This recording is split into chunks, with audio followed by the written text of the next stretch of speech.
或者是他没有开 iMessage， 就是无法给对方选择。看一下 iCloud 有但没有关并系。且如果你有这个3184这个号码吗？就是我们的短信也可以吸整个群嘛，你还可以。ഹായ് guys, നമ്മുടെ ഐഫോൺകാർക്ക് iPhone പോയ പിന്നെ വേറെ ഒരു ചോയ്സും ഇല്ല.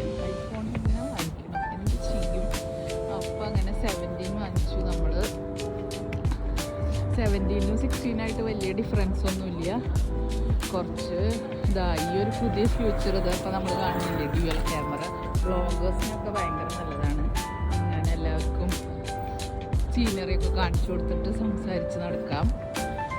പിന്നെ ഓൾമോസ്റ്റ് എല്ലാം സെയിം തന്നെയാണ്. പിന്നെ ഒരു ആക്ഷൻ മോഡ് അത് എനിക്ക് തോന്നുന്നു 16-ലും ഉണ്ടായിരുന്നു. പിന്നെ വില എന്ന് പറഞ്ഞു കഴിഞ്ഞാൽ 10,1099 RMB ആയി. അത് ഇന്നത്തെ റേറ്റ് വെച്ച് നോക്കുക വെച്ചാൽ 1,49,000 സംതിങ്. മേ ബി എനിക്ക് തോന്നുന്നു ചൈനയിൽ കുറച്ച് കുറവാണ്. നമ്മൾ ആപ്പിൾ ഷോപ്പിൽ നിന്ന് തന്നെ വാങ്ങിയത്. ആദ്യത്തെ ഫോൺ ഉണ്ടായിരുന്നു വെച്ചാൽ നമുക്ക് എന്തെങ്കിലും കിട്ടിയായിരുന്നു. സോ സാഡ്, അതിനും ഭാഗ്യമില്ല, പോയി കിട്ടി. അപ്പം അങ്ങനെ ഒരു സാധനം, ഒരു സങ്കടം വരുമ്പോൾ ഒരു സന്തോഷം വരുന്നു പറഞ്ഞ മാതിരി അത് പോയിപ്പോൾ പുതിയ 17 കിട്ടിയെന്ന് നമുക്ക് സന്തോഷിക്കാം.